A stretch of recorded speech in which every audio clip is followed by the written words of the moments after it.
Well, Jeff, we're one day closer to game day. Just looking at some of the numbers of Middle Tennessee, they have pretty good run games.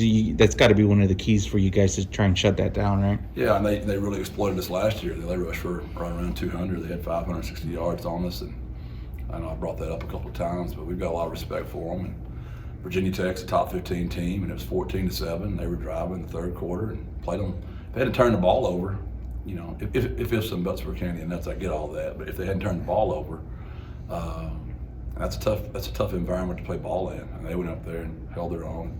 I've already mentioned how much respect I have for Stott and what he's done there for 16 seasons, and we have a lot of respect for their program. I think I heard their offensive coordinator talking about that turnover in that moment, and you guys didn't have any turnovers week one. You had some this last week, so that's also a point of emphasis this week? It always is. It always is, you know.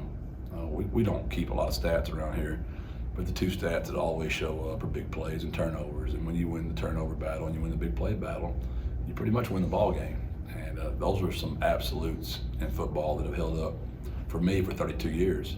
So we always talk about winning the turnover battle, win the big play battle. Jeff, what's the status on Mekhi Hart at this point? Anything new? He'll be a game time decision. We hope he's good to go. But Sip's been playing really good at right tackle, so one of those two will be out there.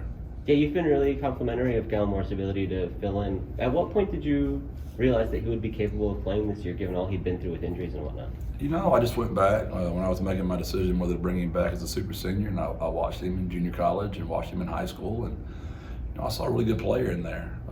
I think he had been injured in his career, and he just hadn't had much, you know, caught some good luck, honestly, some bad luck.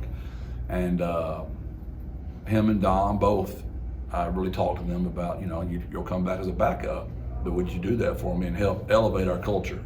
And that's something he committed to doing for me. And he worked really hard in the offseason. Philo really trimmed him up and shaped him up, and he's been healthy. And, you know, Coach Maddox and my brother, who works with those offensive linemen, have done a really good job with him, and Coach Leftwich, our GA, and those three men have really worked hard at developing him, and he buys in. He's a great team player. He's all about us, and he's not everything about himself, and he's just a good young man, and he's a guy that, hey, if you knew him, you'd really be rooting for him. For him to agree to come back as a backup, how has he responded now to having a starting opportunity? What has that meant for him? You know, he just has such a great attitude. He just doesn't look at it any other way except just to help the team. And I know that gets old, and you hear that a lot from our players, but it's really what they've all bought into. They're about the triangle. They're about the brand. They're not about themselves. Jeff, wanted to ask about Demetrius Allen. We saw him in this week's depth chart move to backup, or one of the backup centers. What did he do to earn that? He's been working at it. You know, we've had a rash of injuries there at the center position, so everybody's been snapping. If you got a number from 50 to 79, we're bending over, we're snapping a football to somebody. And he's just gotten slowly better and better and better. And again, Coach Leftwich has done a great job of just working with our centers, just getting extra snaps. And he finally took the piece of taking his practice to the game. And we hoped he'd have an opportunity to play quite a bit Saturday, and he did. And it's like he'd been there forever. He just looked very comfortable. It looked like a natural fit. And he's a really good athlete, another good human. It's all about the team. And I'm sleeping better at night knowing I've got a couple of backup centers again. We talked to Jamal Ligon yesterday. What's been your impression of how he's played so far this year? He's just gotten so much better. You don't want to play a true freshman at inside linebacker that many games. That's just, you just don't want to do that. Their bodies aren't ready, you know, but he's developed. You can tell he's a lot thicker. He's just such a good young man. His mother and father raised him very well.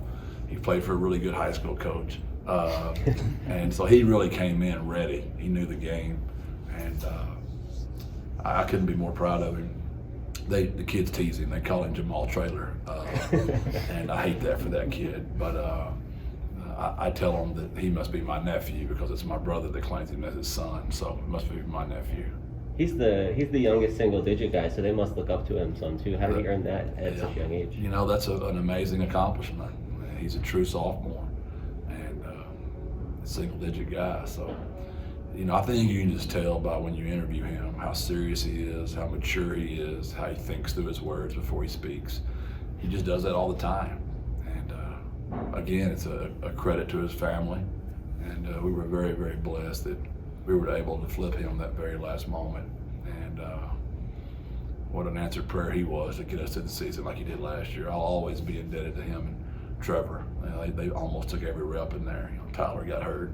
I know I've told that story a few times, but you're asking about Jamal. So that's where he's improved. Just his body, his confidence, sees it quicker, just goes. He's a violent player. He plays violent. This is kind of the game he had his coming out party last year. Honestly, he really showed up in this game last year. Probably the first time y'all probably saw what I've always seen. You guys are going to be handing out pizza later this afternoon with some burrito. What kind of led into that decision? When we were at SMU, we were trying to get the fans to come to the game. And Coach Morris did a really good job with that kind of stuff, just trying to relate to the kids. I'm a high school coach at heart, and it's just once the student body understands we're just normal humans, we're not. I tell my players all the time, we've worked hard for a bad reputation as coaches and players. We have to overcome that. There's so much negative about sports out there, about just knuckleheads, right? That enough of the good guys don't get celebrated. So this is an opportunity for us to give back and them to see just another side of us. And maybe, a few kids will be like, hey, Coach is a nice guy, man. I'm gonna go watch the game. And then they come to the game, they're like, hey, those are nice players, and they play the game the right way. This is fun, and I'll come back. Maybe they'll bring 4, and they'll bring 8, they'll bring 16, 32, 64, 128, 256, all the way up, So I hope that's what happens. How has the depth in the middle for linebackers changed things for Jamal and Trevor this year? Are they able to go a little harder on each snap, or is there anything different? They don't go harder because they're gonna get perfect effort every play. But I think what it's going to do is allow them to last longer into the season because we're not going to have to manage their reps so much in practice. They'll be able to get their reps in practice because they're losing reps in the game. And this is about it's a fine line you're always balancing because our cultures win the day, be the very best we can be today. But at the same time, we have to plan for November and December because those are the most important games are. Now, they're all important. Don't hear me wrong. But it becomes extra focused at that time of year. So you want to be healthy and fresh and playing your best football at that time of year. That's where I think you're going to see the benefit. It's just borrowing some reps in the game to save them for later in the year, I hope. I know it's outside your lane a little, but any idea what to expect the crowd size this weekend? You and I talked about that last Wednesday at my coaching show. We said around 15, and we were pleasantly surprised at 16. My coaches talked about it. We did last night. They said, what do you think, Coach? And I said, with Middle Tennessee coming to town and we played so well last week, I would hope somewhere between 20 and 25. That's what I would hope for. Again, we don't have control of that. And I do feel like 16 in the Alamo Dome sounds like 32. So I think 20 to 25 would sound like 40 to 50. And I know my kids got a kick out of the young man from Middle Tennessee. He made an accurate statement that we don't have the same environment that Virginia Tech did, but I hope our fans take that as a challenge. I hope they see that, and we want that. We want to be the team of San Antonio. We want this city to feel how much we love the city, and I love it here. My coaches love it here. We love the school system. We love where we live. We love the hill country. We love the Riverwalk. The people. They're very gracious people here. They want to be good. We don't know how because we haven't yet. And we talk about this quite a bit as a staff and as our team that we want to be that for this city. Jeff, thanks. Thank you, Jeff.